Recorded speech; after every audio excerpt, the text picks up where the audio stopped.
Teatro e Autoconhecimento, Quem Somos, é uma iniciativa da atriz Kátia Low e foi viabilizado com recursos da Lei Aldir Blanc, por meio da Secretaria de Estado de Cultura e Turismo do Governo de Minas Gerais.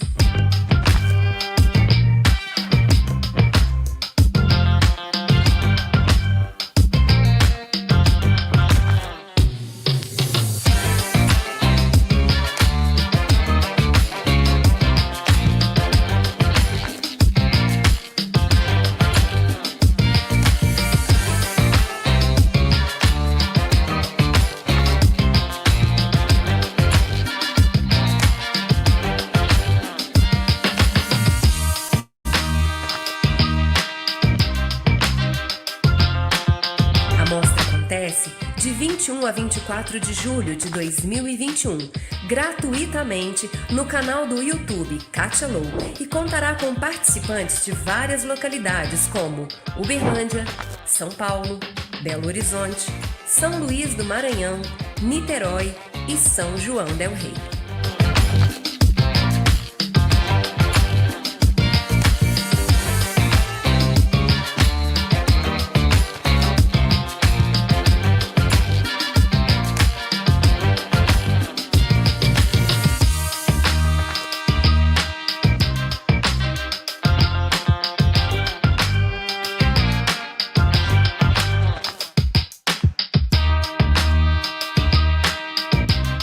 Serão 4 dias de programação com oficinas, espetáculos, performances e painéis selecionados, palestras com artistas e pesquisadores, roda de conversa e bate-papo sobre processos criativos, lançamento de curta e apresentações de painéis.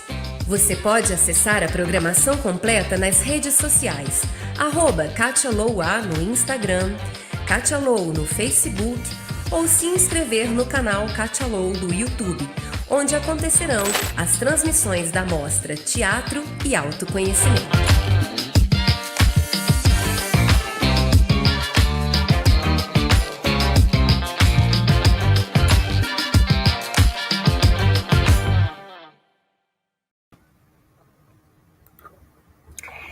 Ei, pessoal, boa noite. Estamos aqui em mais uma atividade da Mostra Teatro e Autoconhecimento. Para facilitar a acessibilidade, vou fazer a minha audiodescrição, né, para quem está nos ouvindo. Sou uma mulher branca, com os cabelos grisalhos até os ombros. Estou com uma faixa rosa na cabeça. Tenho colares e brincos coloridos, uma blusa verde.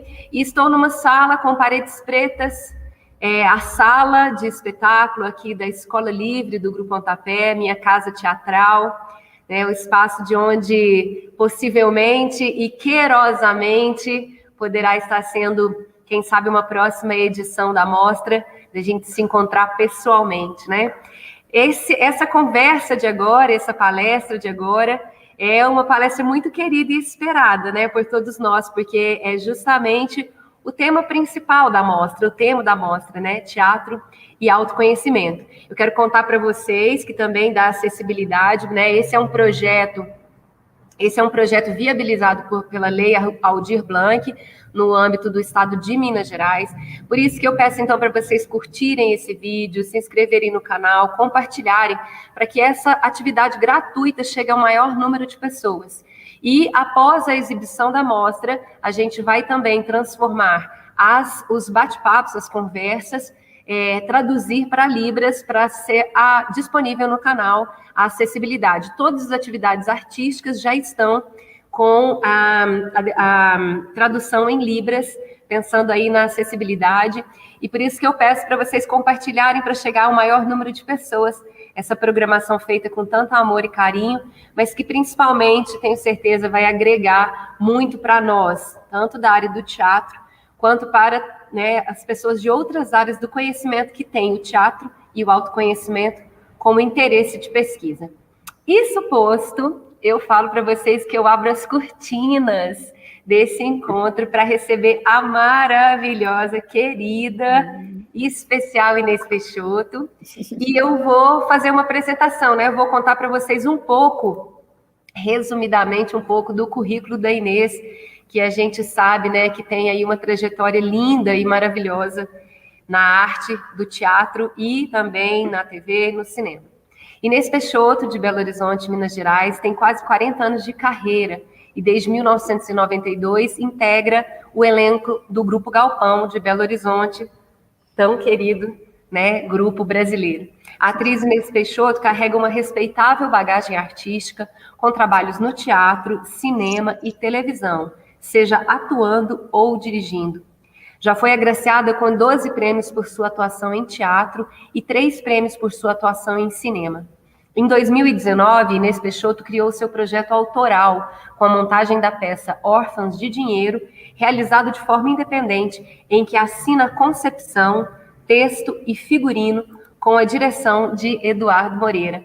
Inês, boa noite, seja muito bem-vinda à Mostra Teatro e Autoconhecimento. Boa noite, minha querida Kátia, Lu, boa noite, Uberlândia. Deixa eu fazer minha audiodescrição também, para quem está com a gente nesse bate-papo.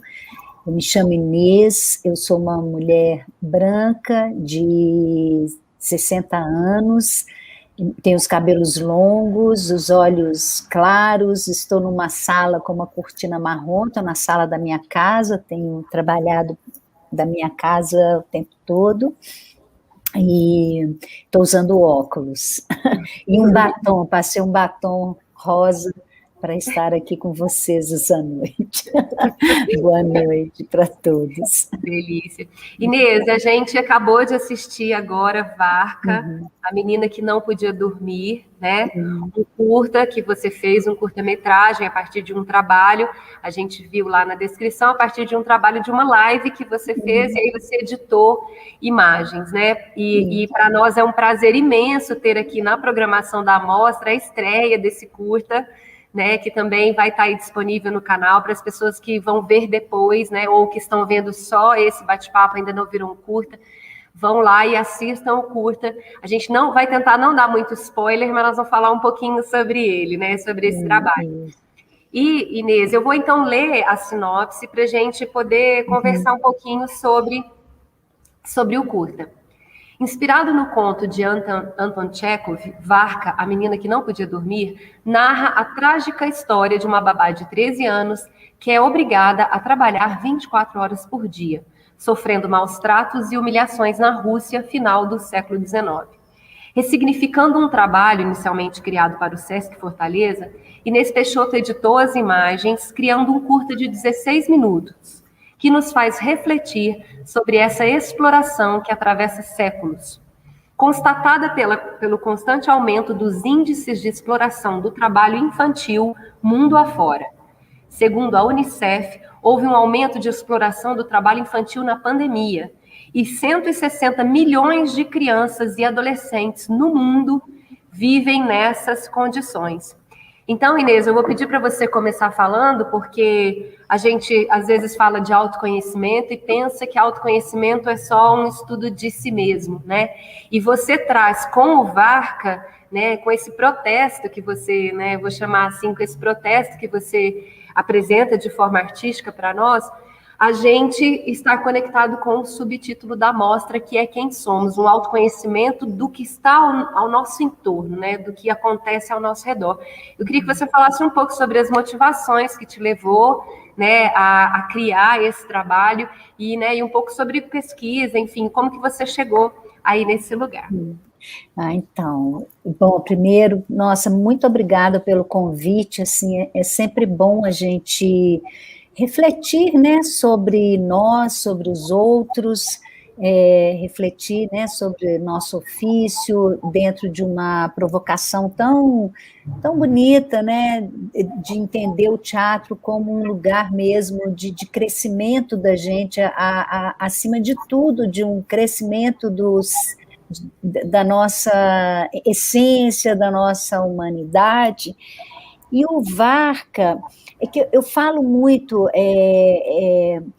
o teatro, ele é tão potente que nós, como atores, vivenciamos vários processos em que muitas coisas, né, são descartadas, né? A gente produz muito material para poder chegar num espetáculo, a gente acaba visitando tantos lugares, tantas possibilidades, você acha, né, até que um diretor encontra um caminho. Nós, atores, somos, junto com os diretores, essa ferramenta de busca, de escavação de possibilidades, de materiais. E muitas vezes, grande parte desse material, ele fica guardado em gavetas que são muito preciosas para nós enquanto artistas, né?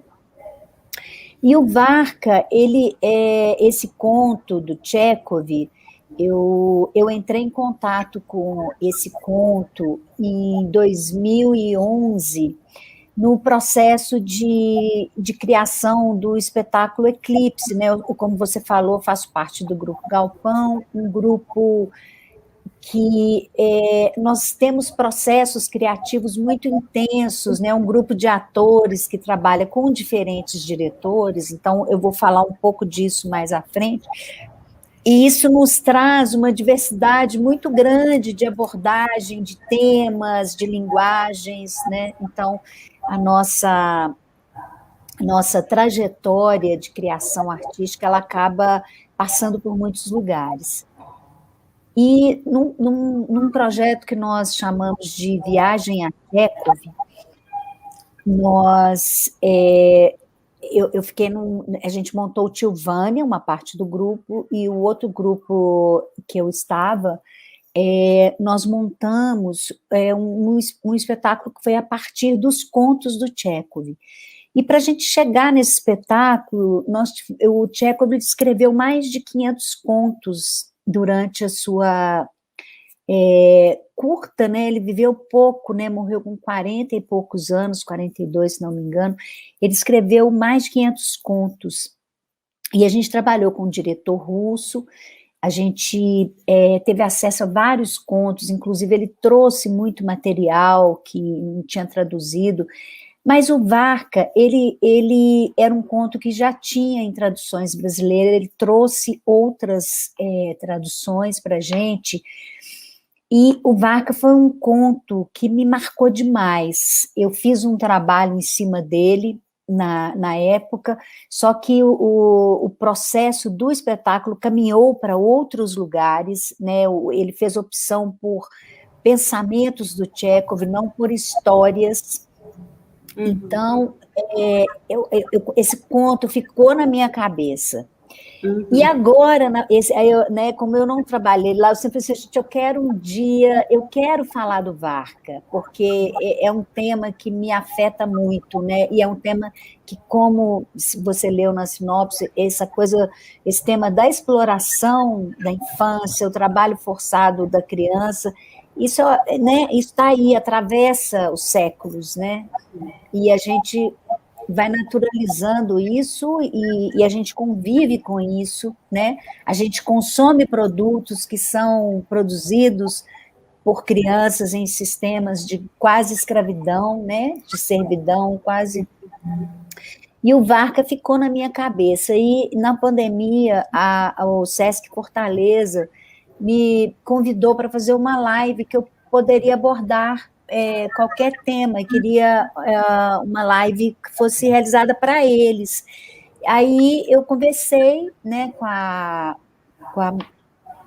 pessoa lá responsável pela direção artística dessas lives lá, do Sesc Fortaleza, e eu falei, olha, eu tenho um tema que eu gostaria de trazer, eu posso preparar um trabalho e tal, e preparei a Varka, eles gostaram, a gente apresentou, foi super legal, apresentei nos canais do Sesc, e eu fiquei com esse material gravado, né?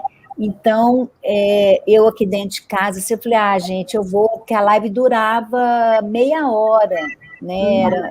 Né, tinha mais ação, e foi tudo planejado para fazer aqui na sala da minha casa, eu uso aquelas projeções, né, numa parede branca, e nessa coisa assim de ser uma contação de história, né? Na verdade, é uma contação desse conto, né?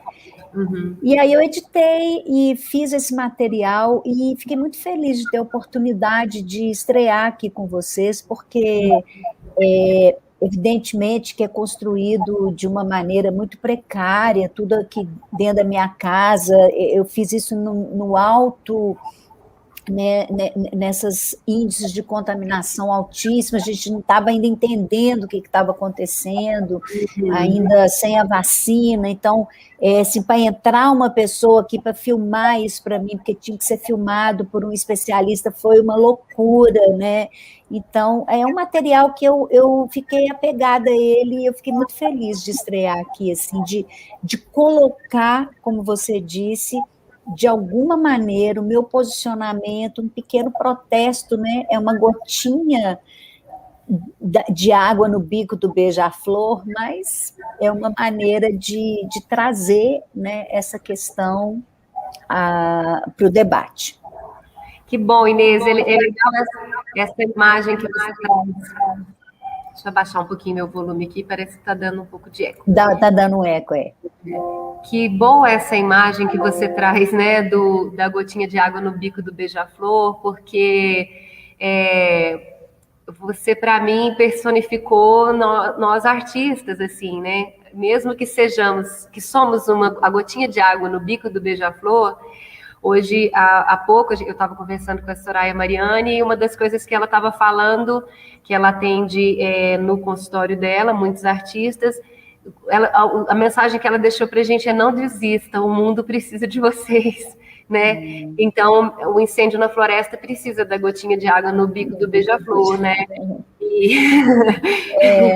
E, por exemplo, no final, né, da live tem uma projeção de umas imagens que aqui não fica muito evidente, mas existem a projeção de umas imagens de crianças que, nessa minha pesquisa para esse trabalho, um fotógrafo americano chamado Lewis Hine, ele no começo do século XX, ele é um fotógrafo muito famoso, ele saiu pelos Estados Unidos e ele fez uma exposição só com fotos de criança em trabalho, né, em campos de algodão, em fábrica. Crianças assim trabalhavam, que ainda, né, na época ele fotografou essas crianças em condições muito precárias de abuso de trabalho, e essas fotos que ele produziu, elas resultaram, né, em leis trabalhistas nos Estados Unidos, sabe? Então, é tão legal, né? Assim, ele registrou isso em fotografia, e isso cria um movimento político que criou uma legislação para tentar regulamentar um pouco essa questão do trabalho infantil, né? Que, bom, aí a gente vai entrar numa outra seara que é complexo em todo o mundo, aqui no Brasil, bastante complexo, né? A gente tem muita exploração de mão de obra infantil, e com a pandemia as coisas pioraram aqui no mundo inteiro, né? Ou seja, é uma questão assim que existe uma luta para ser, né, isso ser banido, né, o direito à infância ser assegurado, né, mas, enfim, essa ação dele, na época, eu fiquei muito impressionada, assim, como foi forte essa publicação dessas fotos para que uma legislação fosse, né, iniciou esse processo de se pensar numa legislação, né, nos Estados Unidos para regular o trabalho infantil, né. E isso também era algo que incomodava o Tchekhov, né? Uma vez que ele escreveu sobre isso também, né? Era uma observação que ele tinha também, né? Exatamente, né? A obra do Tchekhov é muito emocionante, muito, porque ele era médico, né? Ele tinha essa paixão pela literatura e ele começou a escrever em jornal, mas ele era um cara que ele tinha medicina também como uma grande parceira, ele fazia atendimento gratuito, ele foi uma criança pobre, mas ele venceu, ele conseguiu estudar medicina, ele ficou rico com a literatura, E ele fazia atendimentos gratuitos. E ele, na obra dele, nos contos dele, ele traz muito para a gente a questão dos mujiques, né, que são os servos da Rússia, que eram, assim, tratados como o pai da Varka o pai da Varka é um mujik, né, você vê que na história ele está com um tumor horrível, o conto começa com ela já nessa casa, que ela é dada para um mestre sapateiro, né, para ser explorada, escravizada praticamente, e o pai, quando ela está tendo aqueles delírios que ela lembra da história do pai, o pai, ele está com um tumor horrível, que quando o médico vai ver, eles mandam o médico, ele está passando, o médico fala, por que você não procurou o médico? Os patrões disseram que eu não tinha nada, né? Então, como que a gente pode dizer, né? Uma engrenagem de exploração, né? E ele retratou isso muito, assim, a situação dos mujiques, a miséria na Rússia, né? A exploração, e ele tem 3 contos que ele trata da infância, engraçado, né?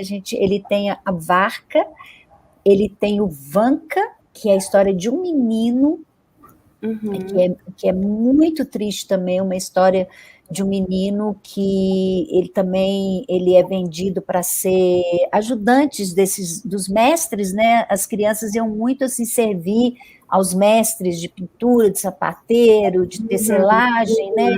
Então era aquela mão de obra assim que né? Quem não tinha condição de criar os filhos dava para essas pessoas, né? Para fazer esse trabalho.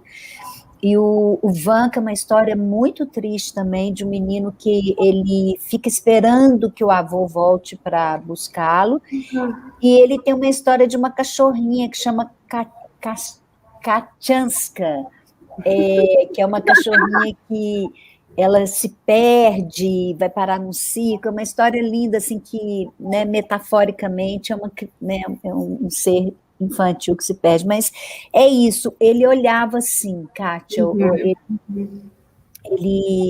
as peças dele são muito em cima de famílias, ele tem aquela atmosfera, né, na dramaturgia para o teatro, daqueles casarões, ele tem sempre essa decadência de uma certa aristocracia, ele estava vendo aquilo ruir mesmo na Rússia, né, essa miséria da Rússia rural, né, essa coisa, né, um país muito desigual também, né, com uma classe muito pobre, né, a coisa dos czares, né, enfim, aquela casta toda lá dos militares, enfim. Ele nos contos, ele retrata muito mais isso, né, do que nas peças mesmo de dramaturgia dele, que é mais focado em dramas mais familiares e tal. Os contos dele vão para lugares muito interessantes.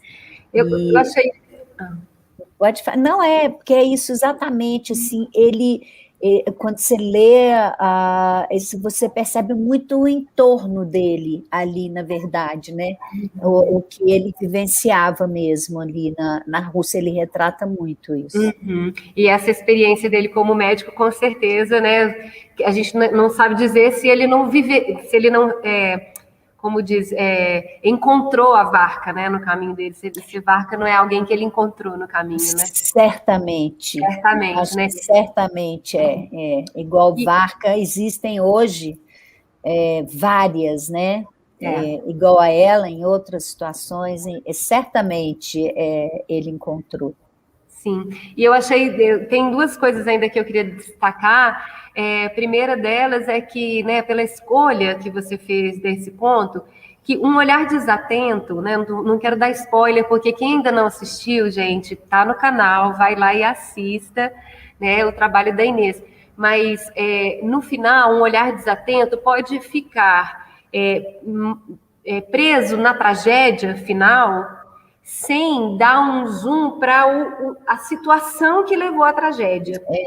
Né? Então, nesse sentido, assim, né, nessa conexão mesmo, né, de autoconhecimento, quem somos, né, às vezes a gente pode ficar mais na tragédia, no ponto final da história, do que no que levou tudo isso a acontecer, né, porque é interessante, você traz uma coisa que é o segundo comentário que eu vou fazer, você traz um processo, o fato de pintar suas pálpebras para fazer o olho da vaca, é incrível isso, Inês, é muito bacana, né? Porque você abre os olhos e conta, a gente sabe que é a contadora de histórias, e a vaca você fecha os olhos, e aí quando você fecha fica um olho enorme, traz um simbolismo tão forte isso, né?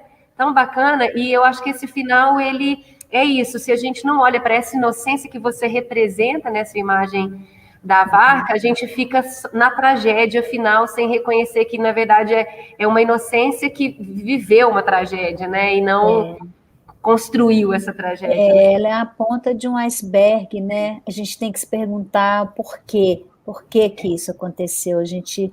Né, a gente tem que ter essa e é uma tragédia mesmo, né? Por isso que eu fiquei tão chocada com esse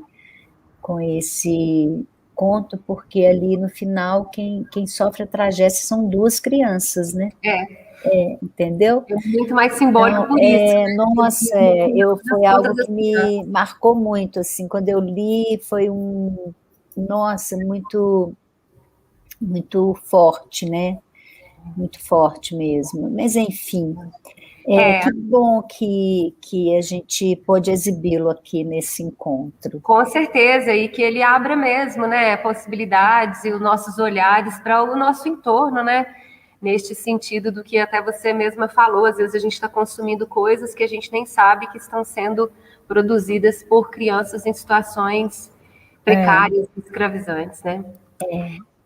Inês, então a gente vai abrir agora um pouco mais para o momento teatro, para o momento da criação da Inês e para esse tema, né, teatro e autoconhecimento. Então aí, assim, um pouco, a gente conversou já um pouco sobre isso, mas eu queria que você destacasse para o público, né, você como atriz, quais caminhos que você foi percebendo, né, de escolhas, de criação, né, que mexeram com você, que trouxeram também um olhar para você, e também o contrário, assim, que tanto de você que você pôde também, né, colocar aí nas suas criações, nos seus processos, seus projetos. Vamos falar um pouquinho sobre isso. Então, eu achei assim, eu quis assim me provocar por esse tema, né, que você trouxe do autoconhecimento, e eu acho que quando a gente escolhe essa profissão que nós escolhemos, assim, a gente já tem um pezinho assim no olhar-se, porque o artista de teatro, ele é muito movido à paixão, né? E quando você descobre uma paixão assim, que você vai, é algo que você tem que... o teatro, a gente luta muito por ele, né? Eu sinto assim que é algo que a gente luta muito, assim, a gente tem que ser mesmo apaixonado, né? Tem que ter essa paixão pelo que faz. Eu fiquei, como eu disse, eu vou fazer também 40 anos de profissão artista, e, por exemplo, o meu encontro com o Galpão, quando eu tinha 10 anos de profissão, eu encontrei com o Galpão também, que estava com 10 anos de grupo, e o Galpão realmente, assim, é um lugar onde pessoas muito apaixonadas pelo teatro, pessoas diferentes, né, que existe uma diversidade dentro do grupo, e existe essa característica de ser um grupo de atores que o que nos faz sempre, procurar diretores diferentes, a mergulhar em linguagens diferentes de teatro, em propostas diferentes, a gente sempre está precisando de alguma coisa, e a gente, como somos um grupo de atores, o nosso tesão está em buscar esses desafios. E entre tantos processos tão incríveis que eu vivenciei com o Galpão, Eu acho que todos eles foram muito preciosos para o meu desenvolvimento como pessoa, como artista, que o teatro ele não acaba, né? A gente está sempre... depois eu quero até ler um trechinho de um texto aqui, Sim. de um cara que fala disso, assim, para eu poder abrir essa fala. Ele é um diretor americano, chama Peter Sellers, que ele chama, tá? Peter Sellers. Não é aquele ator Peter Sellers, não, esse aqui é Sellers. E ele fala uma coisa tão bonita, assim, ó. Eu vou abrir essas minhas reflexões com uma fala dele, tá? Ele fala assim, são uns trechinhos que eu peguei de uma conferência dele. Ele fala: para sermos atores, precisamos fazer com que o espírito dos ancestrais fale através dos nossos corpos. Isso é universal. Universal porque possibilita que uma certa sabedoria dos ancestrais possa novamente ser comunicada nesse momento histórico, nesse que nós estamos. Uhum. E ele fala do teatro como um processo. Ele fala assim: o que eu amo verdadeiramente no teatro é que ele não acaba nunca. Estamos sempre num processo de trabalho. Com os meus espetáculos, sempre que me dizem que vão assistir a uma das minhas produções, eu pergunto: em qual noite? Porque eu sempre mudo alguma coisa, todas as noites.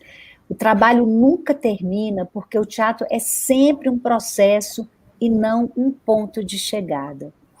Nós nunca chegamos, é algo bastante platônico nesse sentido, um permanente processo de evolução, de transformar-se. É como se eu já conhecesse tudo e que no momento de nascer algo novo, eu perdesse tudo.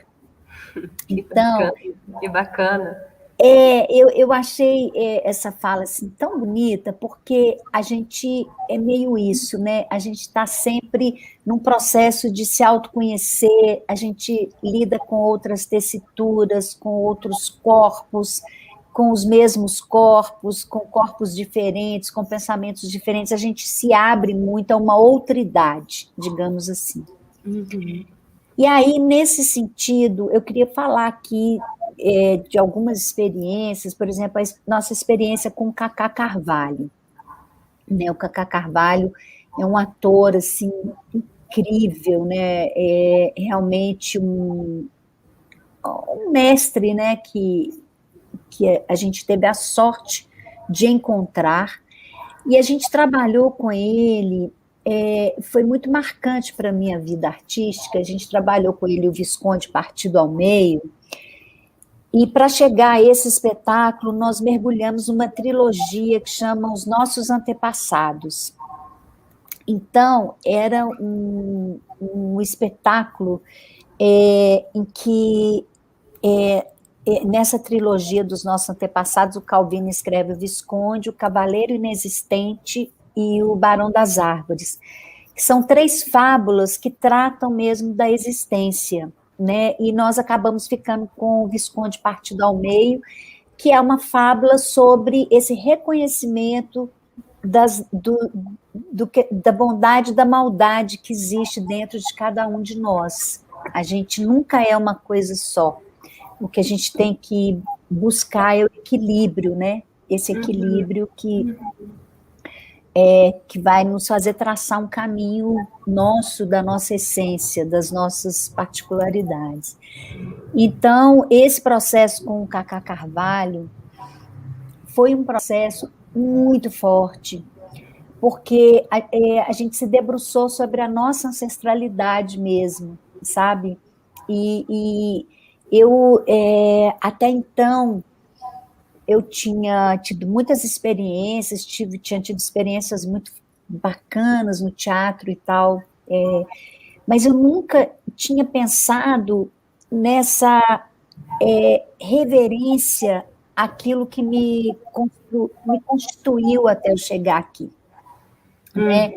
De pensar que para eu estar aqui hoje, quantas pessoas tiveram que resistir, né? Se eu for pensar assim, é algo muito, muito forte, né? Como que, para nós que estamos aqui hoje, tanto de gente que ficou aí para trás, que conseguiu ir sobrevivendo para que a gente se constituísse aqui como um ser, né? Que está aqui hoje. Então, foi muito forte nesse sentido, que bate muito com o texto do Salaries, esse encontro assim, com a potencialidade do que eu não conheci, mas que eu quis investigar para trás de mim, né? Me interessar mais por aquilo que eu não vivenciei, né? E entender que ao lado da gente abriu muito a minha percepção da potência do que está ao lado da gente, das nossas pequenas histórias, as pequenas histórias de cada um, do nosso quintalzinho mesmo, né? Às vezes fatos tão pequenininhos que não tem nenhuma conexão com nenhum feito grande, aquilo pode ser tão potente para se contar uma história, porque somos contadores de história. Então a gente tem que, né, essa busca pelas histórias que ficaram aí, que eu não conhecia, as histórias ao meu redor, que eu aprendi a prestar mais atenção nelas. Então, nesse espetáculo, partido com a direção do Cacá Carvalho, foi um espetáculo como se eu tivesse acendido uma vela para toda a minha ancestralidade e para os que vão vir depois de mim, entende? Assim, jogar um facho da minha luz, do que é capaz de emitir, do que eu sou capaz de emitir, né? Para trás e para frente da minha descendência também, né? A minha ascendência, a minha descendência. Então, foi um processo muito forte, onde a gente trabalhou a gente foi atrás de fotos, né? Tem gente que tem a família muito registrada, eu tinha poucas fotos, eu fui atrás de fotos, até onde eu consegui chegar. Então, assim, foi muito interessante para mim nesse sentido. Nós tivemos uma oportunidade nesse processo de a gente fazer um espetáculo todo com malas, né? Uma metáfora mesmo de uma grande viagem, assim. O espetáculo era muito cheio de simbolismos, assim, era muito bonito mesmo, muito forte. E na mala de cada um a gente teve a oportunidade. O Márcio Medina foi o cenógrafo e figurinista, né? Querido. Querido. Ele, cada um, ele fez o trabalho externo dessas malas de cada personagem, porque acabou que a gente tinha 2 personagens, né? A gente tinha uma duplicidade no próprio corpo. E a gente fez esses altares, assim. Então, eu tive essa oportunidade de me conectar com essas malas também, de criar esses altares particulares a partir de elementos, de fotografias. Então, quando a gente abria essas malas, que elas eram mais para nós, quem via mais isso eram os próprios atores. Elas resultavam num todo no palco, mas a potência desses signos que nós criamos, cada um criou o seu altar, o seu lugar de reverência, ele era muito mais forte para a gente. E nesse processo foi muito bonito essa descoberta, sabe, Kátia, de o teatro, ele tem que estar, a gente tem que conectar com o outro, né? A gente tem que, o teatro é feito a partir do outro, a gente precisa do outro na plateia também, a gente tem que comunicar, mas dessa mesma intensidade que vai para fora, tem que vir para dentro da gente, a gente tem que achar esse caminho, sabe?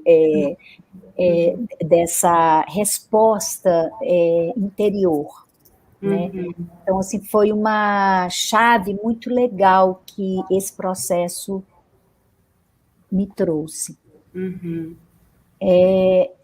E eu fiquei com vontade de, porque a gente não tem tempo assim de falar de todos os processos, assim, eu escolhi esse processo do galpão e um processo que eu vivenciei agora na pandemia, que foi muito importante para mim, que foi no projeto que você até fez parte do Quarentenas, quando a Tatiana Rubim, do Teatro em Movimento, juntou um grupo de pessoas para poder pensar junto com ela os eixos desse teatro e tudo, ela nos propiciou, junto com a Mariana, um encontro que foi muito interessante com um diretor argentino. Acho que ele é nascido no Uruguai e se criou na Argentina, ele chama Matias Ampierre. E ele tem um encontro, um workshop, a gente ficou uma semana com ele fazendo um workshop que se chama Clínica de la Obsession, né? Onde ele trouxe, assim, ele vai fazendo umas práticas com os artistas que estão nessa clínica, nesse encontro, e a gente vai entrando num processo de autoconhecimento. Ele fala muito de experiência de alguns artistas, ele vai fazendo a gente entender um pouco o que a gente traçou no nosso caminho, que a gente vai fazendo trabalho, mas às vezes a gente não se auto-percebe, não é? Então, essa clínica de la obsession, ele através de uma condução incrível, um cara talentosíssimo, que já trabalhava muito, esse encontro foi porque ele, antes da tecnologia virtual ser a regra, quando ainda era um teatro de exceção, você trabalhar com a tecnologia do teatro, ele já era um cara que investigava esse lugar, né? Ele já tinha espetáculos, muito antes da gente sonhar com o que nós estamos vivendo. Ele já tinha um trabalho que ele fazia com atrizes, cada uma num continente, pelo Zoom, ele já explorava essas tecnologias por um interesse mesmo de lidar com essa virtualidade, né? Então, ele foi convocado, a Mariana Muniz tinha feito um trabalho com ele na Argentina ou na Espanha, não sei bem, e ela indicou, e foi muito potente esse encontro, até para a gente entender naquele momento, no começo da pandemia, esse novo lugar que habitaríamos e um processo de autoconhecimento incrível. Então, essa condução dele foi tão legal que quando terminou, assim, no último dia do trabalho, nos últimos 2 dias, a gente tinha que encontrar 3 palavras, um tripé, que a gente conseguisse chegar à conclusão que esse tripé ancorava a nossa busca artística, né? Eu cheguei num tripé que foi muito bom para mim, entender esse tripé. Eu cheguei em 3 palavras que realmente, quando eu fui analisar, e agora quando eu olho para frente também, são palavras que são muito importantes para mim, que eu nunca tinha colocado isso num papel. Eu cheguei na palavra ludicidade, porque eu gosto do lúdico, eu gosto de entrar eu gosto de personagem, eu gosto, sabe? A ludicidade, ela faz parte. Salve para o tio, então, na sua trajetória, porque, meu Deus, o que é aquilo? Então, eu cheguei nesse tripé, ludicidade, intuição e indignação. Que aí a gente chega nesse lugar, assim, que a gente começou falando hoje, né, do Varca, quer dizer, é um tema terrível, extremamente difícil, que pelas lentes, assim, do Chekhov e depois pela uma leitura possível disso, você vai e você enxerga isso por uma lente que tem o lúdico, tem a indignação nisso aí, né? Você tá, né? E uma intuição da necessidade de falar isso, assim, sabe? Às vezes os temas eles vêm, né? Eles caminham para você. E você quer fazer alguma pergunta que eu falei a tanto? gente já tem pergunta aqui, eu vou fazer só um comentário que eu achei bem interessante, né? Que quando você falou do processo com o Kaká, né? Que vocês fizeram um estudo, né, para trás e que isso também fez você olhar para frente. A mesma coisa aqui com o Matias, nesse lugar, né? De analisar a sua trajetória, inclusive para propor, né? É que quando você estava falando isso com o estudo do Kaká, eu fiz uma conexão com um tema que a gente trabalhou aqui também na mostra, que são os xamãs, os contadores de história, né? Porque para o xamanismo é muito importante que a gente deixe o mundo, várias linhas de estudo do xamanismo, que a gente deixe o mundo habitável no melhor sentido da palavra, né, em todos os sentidos, materialmente, espiritualmente, emocionalmente, para as próximas 7 gerações, né? Então, assim, a gente, assim como também, né, o processo da coisa mais cíclica da natureza, ou que personifica a ciclicidade da natureza, que é o processo de uma semente que cai no chão, né? O fruto apodrece, ela entra para dentro da terra, brota e gera outros frutos, né? Pensando nessa questão cíclica, eu fiz essa conexão com o que você estava falando, né? A partir desse olhar de que os xamãs, ou que talvez os xamãs são os primeiros contadores de história, os primeiros atores, né? Que a gente precisa desse fogo entre nós para compartilhar, né, as nossas histórias, para saber quem a gente é, né? A gente tem aqui no chat uma pergunta, eu vou colocar para você, tá? Tá.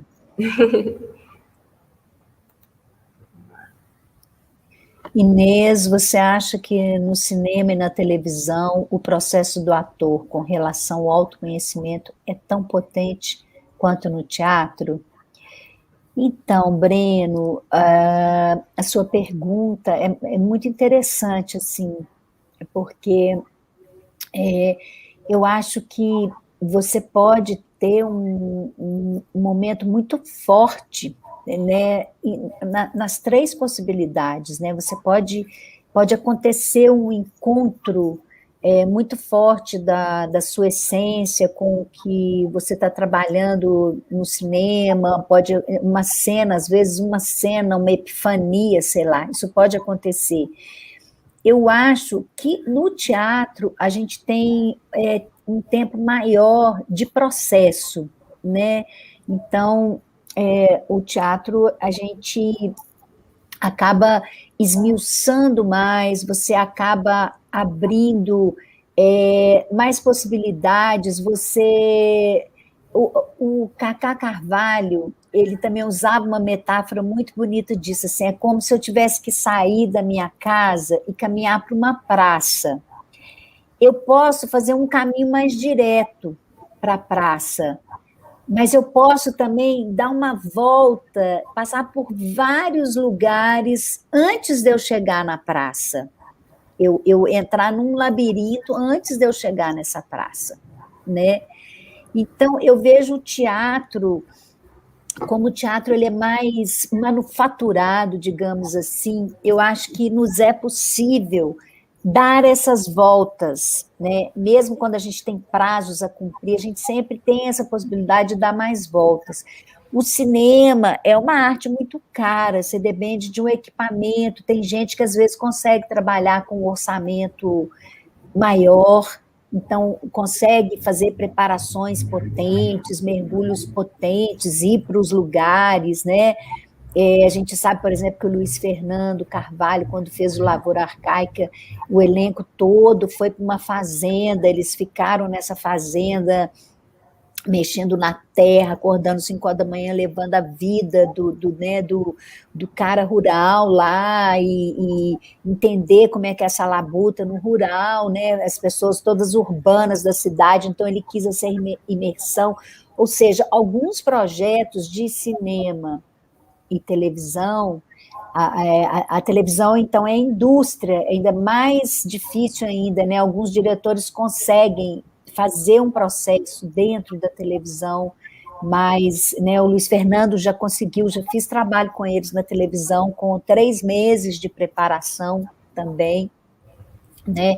Então, são exceções, né? Esse tempo para processos mais elaborados que podem contribuir com uma descoberta, né, mais potente, mas assim, com mais tempo, eu acho que no cinema e na televisão isso é mais porque é uma arte mais cara, tem que ser realizada. O teatro ele nos permite um tempo de esmiuçar mais, né, talvez. Mas eu acredito que, por exemplo, mesmo encontros rápidos, tanto no cinema ou na televisão também, encontros que não tiveram muito tempo, às vezes pode ter uma potência também sabe, de encontro né, interior, encontro de autoconhecimento. Mas eu acho, sim, o teatro ele é mais possível disso por causa desse tempo que a gente tem de maturação, por ser manufaturado também, a gente tem ali a sala de ensaios, a gente pode ocupar a hora que der, a gente tem mais tempo de dar essas voltas antes de chegar no resultado. Eu não sei se eu respondi a sua pergunta, mas eu entendo mais ou menos por aí. Pessoal, se alguém, né, quiser fazer mais alguma outra pergunta, também a gente vai deixar o chat aberto aí mais um pouquinho. E eu vou fazer uma conexão também, Inês, com essa sua fala. Tem algumas linhas de estudo de autoconhecimento, né, que falam assim, que quando a gente aprende um caminho, o Breno está respondendo aqui, que quando a gente aprende um caminho, refazer esse caminho é mais fácil, né? Então, por exemplo, eu acho interessante isso que você está falando, porque nós, artistas do teatro, a gente realmente tem um processo mais aprofundado, vamos dizer assim, até mesmo pelo que você falou, do tempo de criação e de procedimento. E que isso traz uma bagagem diferente, né, de quem não tem essa possibilidade de fazer um trabalho, né, que a gente pode usar, vamos dizer assim, essa experiência a nosso favor, né, em outras... É isso, né? É porque tudo depende também dos recursos, né? Por exemplo, igual o cinema e a televisão são artes muito caras, né? O teatro, a gente precisa de um fomento, o teatro ele precisa de fomento para circular, para ser produzido, mas se você tiver maluco, você consegue fazer um teatro, né? Se você né? Você consegue, você faz na sala da sua casa, mas você faz o teatro, né? Então, é mais complexo. Por exemplo, agora em janeiro de 2020, antes de a gente entrar em confinamento, eu estava numa experiência como uma cineasta aqui de Belo Horizonte, que é a Elza Cataldo. Ela é uma cineasta, trabalha muito com temas históricos e com temas ligados a histórias de mulheres. Então, a gente estava fazendo um longa dela, que vai estrear ainda, que chama As Órfãs da Rainha, que é uma história que se passa no século XVI. As primeiras portuguesas que vieram para a colônia, assim, sabe? Aquele, né, tinha toda uma coisa de mandar algumas mulheres para poder reproduzir aqui, é uma loucura, né? Essa coisa da história, né? Então, ela criou um roteiro em cima disso, uma ficção em cima desse fato, que realmente elas vinham para cá, né? As órfãs, eles mandavam as órfãs para vir procriar aqui na colônia. E a gente filmou esse longa numa fazenda na região, lá no Polo de Cataguases, em Ubá. E a Elza, ela conseguiu, ela Ela é maravilhosa, assim, uma batalhadora, foi quem fundou o Belas Artes, o Usina, cinemas que a gente tinha de rua aqui, cinemas de arte, tudo, e ela partiu de exibidora para diretora, e ela tem feito alguns filmes legais, assim, de época, muito bacana o trabalho da Elsa. E esse trabalho foi muito legal porque ela montou a Vila Morena, que é uma vila do século XVI, que seria no Recôncavo baiano. Ela conseguiu, dentro dessa... ela teve um diretor, o Moacir Camacho, de arte, que colocou essa fazenda toda como se fosse essa vila do século XVI, e ela conseguiu a gente conseguiu levar esse elenco todo para lá, entendeu? Então, a gente vivenciou esse lugar, a Rua do Escambo ali, onde as trocas, as casas, a gente conseguiu visitar a mata, né, que foi tudo construído no meio da mata lá, dessa fazenda. Então, foi muito legal esse processo, porque quando a gente foi para filmar, aí você já tem essa pequena comunidade na sua cabeça, né? Você já sabe ali o seu caminho e tal. Então, mas isso não acontece sempre assim, né? Às vezes você vai fazer um projeto assim que você tem que chegar e você tem que também ter né, esse jogo de cintura que o ator tem que ter também, de ter uma presença, de estar... né, de fazer um estudo. Se você não tem isso dado, então faça um estudo, se cerque de possibilidades e esteja assim, atento para o jogo, né, e encarar o que está sendo colocado ali para você. Né? Que bacana, experiência riquíssima. Foi bacana. Inês, então, para a gente ir caminhando para finalizar, eu queria que você contasse para a gente, falasse um pouquinho sobre esse projeto autoral que você fez, que é o Órfãos de Dinheiro, né, que você né, escreveu, concepção de figurino, enfim, essa proposta, falasse um pouco, inclusive se está disponível em algum lugar para as pessoas assistirem, se vai participar de algum... Eu sei que você tem participado aí de várias mostras, festivais, né? Se tem disponível para as pessoas assistirem também essa obra sua. Tá, vou falar disso. Eu queria só falar antes, Kátia, de um último cara, assim, que quando eu conheci um pouquinho dele, eu achei muito interessante, que é um cara que chama Hundert Wasser.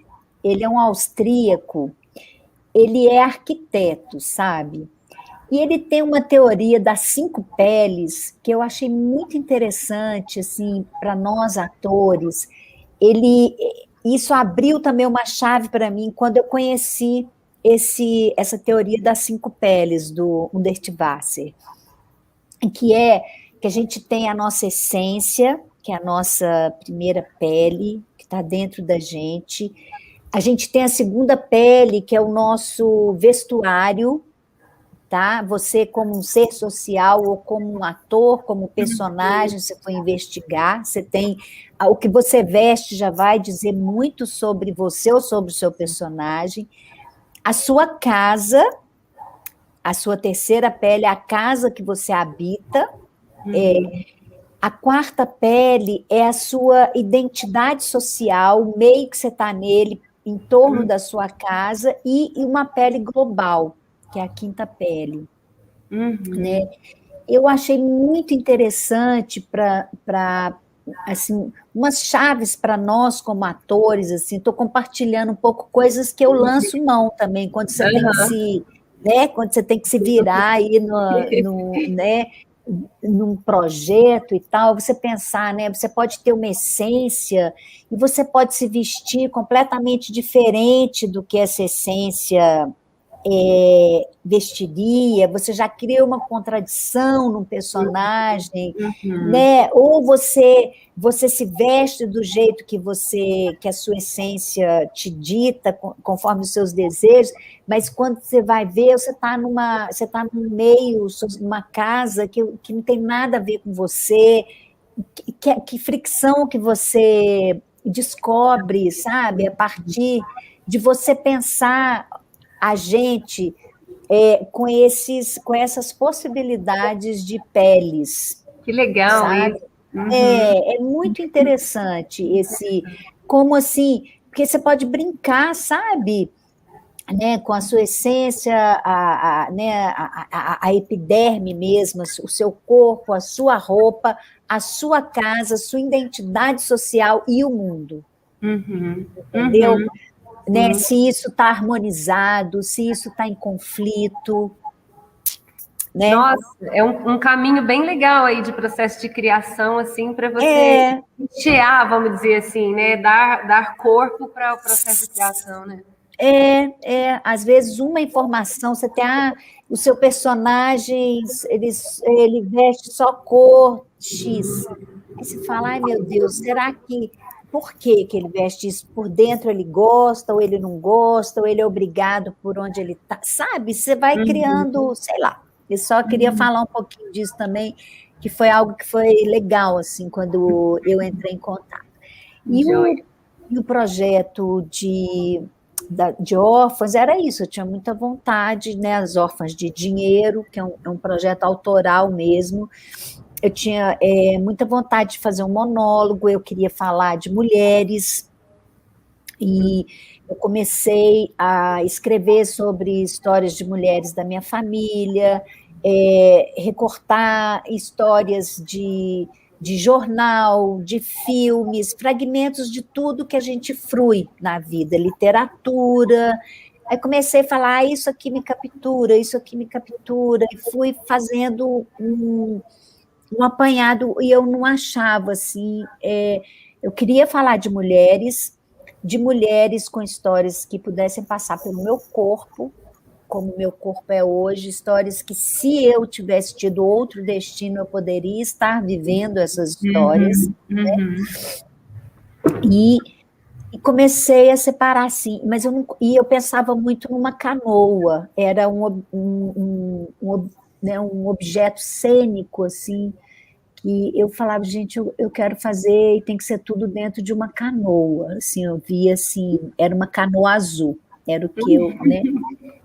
E aí eu comecei a escrever fragmentos, pensar, meu Deus, como é que eu vou ligar isso e tal.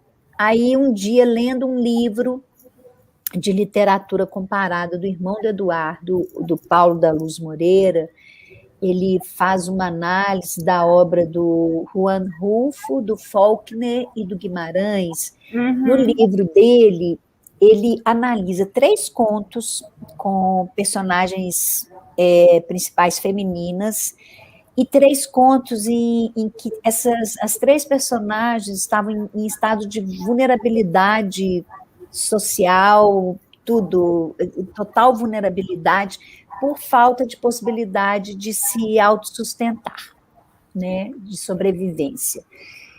E aí eu falei, nossa, e o capítulo chamava Órfãs de Dinheiro. E eu falei, isso é muito interessante, isso me interessa, porque várias questões ligadas à história da mulher passam por essa condição que nos foi imposta, né, durante séculos, da gente não ter autonomia, a gente não ter independência econômica, né? Então, hoje, isso vem de séculos, você olha hoje, muitas mulheres, elas se submetem a histórias muito difíceis, porque elas não têm condição de independência econômica. E eu falei, aqui tem uma chave legal. E aí eu falei, Paula, eu posso usar esse título? Você deixa eu usar o seu título? Me deu uma ideia de como eu vou fazer uma moldura para as minhas histórias e como que eu vou colocar elas nessa canoa, que eu queria que isso fosse uma canoa. Então, esse título, ele conseguiu fazer com que eu estruturasse essas histórias, que elas são da minha cabeça, mas ao colocar em cena 3 personagens femininas numa travessia, elas estão realmente fazendo uma travessia metafórica e realmente estão também dentro desse aparato cenográfico e dessa canoa. eu trago para a cena a história, né, de uma menina, que ela já está mulher agora, já é uma velha, já mais velha, fugindo de um garimpo para o qual ela foi vendida quando tinha 11 anos. Ela fica 40 anos tentando fugir desse lugar e ela consegue fugir desse lugar. Né? Essa é a primeira cena da peça, ela está nessa canoa, no igarapé, ela não sabe para onde ela vai, mas ela conseguiu fugir desse lugar para o qual ela foi levada aos 11 anos de idade. E isso acontece hoje no Brasil. Está acontecendo agora. Muitas meninas estão sendo entregues nesse momento para exploração sexual em algum canto daqui e do mundo.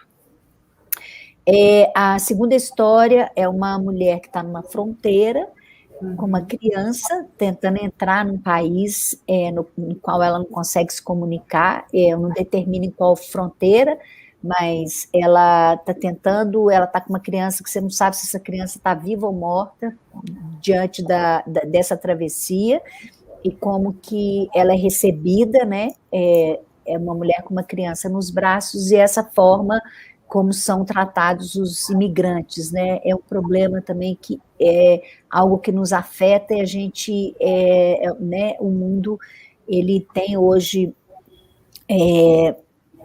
números, como que eu poderia falar? São aterrorizantes, de pessoas que não podem voltar, que não têm para onde ir, não têm terra, as pessoas não têm para onde, então essa travessia, né, os imigrantes que estão aí nessa, quer dizer, é um problema que é uma questão muito forte da atualidade. E a terceira é uma empregada doméstica que ela está indo para um encontro com um namorado, e ela começa, eu pego uma pessoa da plateia, e a gente vai entendendo o ciclo de exploração pelo qual ela passou e continua passando, né, nessa condição de ocupações que as pessoas, parece que as pessoas acham que podem explorar, né, essa exploração desses corpos, né, que são invisibilizados de uma certa maneira. Então, são essas três mulheres que eu trago, que eu penso muito assim, que poderiam, essas mulheres, eu poderia ser qualquer uma delas, se o meu destino tivesse sido outro. E através, né, da ludicidade do teatro, da minha indignação e da minha intuição, eu sinto que eu preciso falar delas, e eu faço esse espetáculo assim, com muito carinho, tenho participado. Ele estreou em agosto de 2019, eu já estava com várias temporadas assim para frente, a pandemia, né, não permitiu, que ele é muito facinho de viajar, um monólogo, né, a luz é do Rodrigo, a direção do Eduardo, a produção da Bia, então a trilha do Thiago, meu filho, foi uma produção muito pequenininha, mas eu tenho muito carinho por Órfãos de Dinheiro, e eu, felizmente, tinha uma gravação do espetáculo, e essa gravação tem corrido por alguns festivais, sabe? Fiz live ao vivo também para o Sesc São Paulo, eu fiz ele aqui na sala da minha casa, eu montei a canoa e fiz ao vivo, fiz no Festival Feluma. Você fez na Assembleia também, né? Mas só fiz na Assembleia a primeira cena, exatamente. Para o Sesc São Paulo eu fiz o espetáculo inteiro aqui na sala. Então, eu tenho feito ele muito afim que eu possa voltar com ele presencialmente, que eu quero ir aí. Com certeza, essa sala já está esperando aquela canoa. Eu assisti online, eu assisti primeiro a terceira cena em alguns desses que você apresentou. Foi na Assembleia. Foi na Assembleia. Ela, isso. E depois eu assisti ele inteiro, assim, fiquei realmente... É um espetáculo lindo, é contundente, é emocionante, é engraçado. Tem humor, né? E é interessante porque, ao ouvir você contar aí, né, da sua trajetória de reconhecimento, do seu tripé e, e daquilo que te move, assim, ele realmente... tá lá a sua artista, né? as suas inquietações artísticas Sim, estão lá. Né? É estão. muito lindo. Ele agora está disponível para ver em algum festival ou tem alguma coisa que você possa compartilhar? Não, eu fiz, inclusive, uma versão dele que foi exibida quarta-feira dessa semana, que é a primeira cena, que é justamente essa da mulher que está fugindo, né, da exploração sexual de 40 anos. Eu passei no Festival Breves Cenas de Manaus, em que eles nos convidaram, a gente se inscreveu, a Bia me inscreveu e eu passei, e a gente tinha que transformar, né? Muitas pessoas criaram cenas novas, no meu caso eu entrei com essa cena, e eu transformei essa cena num podcast, que está disponível nesse Breves Cenas, no Spotify. Tem a Órfãs de Dinheiro lá, é só a primeira cena em podcast, que foi uma experiência incrível também. Que porque legal. a gente teve que tirar essa imagem, foi todo um processo, teve um processo criativo com o Dadado, Fabiano Freitas, e com Pedro Leal Davi, e o desafio era adaptar a cena para 12 minutos, então tive que mexer na dramaturgia, aí eu mesma, né, como a dramaturgia é minha, eu fiz esse arranjo, e a gente julgou numa paisagem sonora que parece que ela está numa fuga, mas a gente não sabe onde ela está. É bem interessante a experiência. Eu quero ouvir, quero ouvir. Aí só tá, mas eu não tenho nenhum festival. Ele passou no Festival do Primeiro Ato 2 vezes, passou em maio e passou agora em junho. Aí agora não tenho nada programado, vamos ver. Mas a gente, né, eu vou lembrar todo mundo que pode seguir aí no Instagram, @InêsPeixoto, com certeza, quando tiver, a Inês vai divulgar, e vale muito, muitíssimo a pena assistir, uma obra linda, parabéns, Inês, inclusive, pelo Órfãos de Dinheiro, viu? Parabéns mesmo. Bom, Inês, a gente ficaria conversando por muito tempo ainda, né, aprendendo um pouco e trocando com você, mas por hora eu vou agradecer a você por, né, compartilhar com a gente aí o Varca, tão bacana esse trabalho, que a gente pôde falar um pouco sobre ele, assim, uma satisfação para a gente, para ele estrear na mostra, né, vai ficar aí disponível no canal para as pessoas que ainda não viram assistirem, e também compartilhar, assim, tantos anos de experiência e, ao mesmo tempo, tanto conteúdo adquirido nesse tempo, né? E compartilhar dessa forma tão generosa como você, enfim, sempre faz, né? Gratidão profunda e imensa, sucesso sempre, muita força, luz no seu caminho. Te amo. Para você também, querida, te amo todos vocês aí, Kátia Bisa, vocês são do coração, né? Assim, eu tenho o maior carinho pelo trabalho que fizemos juntas, né? O Tempo de Águas, foi um trabalho muito bonito também, uma investigação cheia de sincronias, né? De autoconhecimento, assim, tanta coisa, né, que a gente queria, já estava ali do lado, né, Kátia? É verdade, estava à mão, foi só esticar o bracinho e pegar as coisas. Isso, era tudo ali. Né? A Kátia, sou feliz por ter assistido o partido e saber do processo agora e ter visto Órfãos de Dinheiro. Kátia, querida, eu que sou feliz de ter tido essa oportunidade de Eduardo, né, dirigiu o Grupo Pontapé, Eduardo Moreira, em vários espetáculos, e eu tive a sorte também de ter esse momento com vocês, assim, vocês duas, que são duas lindas desse teatro mineiro brasileiro mundial. A gente está aí, né? Estamos aí construindo, né, essa questão da nossa sobrevivência no teatro, mas eu estou acreditando que em breve a gente vai poder se encontrar e receber aqui em Uberlândia, né, Órfãos de Dinheiro para a gente compartilhar com o nosso público. Isso, boa sorte para o festival e uma delícia. Obrigada, Breno, que falou aí que o papo estava bom. Então, isso aí, que tenhamos outros. Hoje ainda a gente tem aqui, gente, na mostra Teatro e Autoconhecimento, Quem Somos. A gente tem agora, às 20h30, o espetáculo Chica Parindo, Partindo, que é o espetáculo de palhaçaria feminina da Amanda Luiza, que é daqui de Uberlândia, que foi integrante da Trupe de Truões, e que vai compartilhar. E depois, às 21h30, a gente tem o bate-papo, comandado pela nossa mediadora Cris Lozano, e que vai ser uma delícia ter vocês com a gente, tá? Então, né, boa noite. Boa noite. Até o nosso próximo encontro.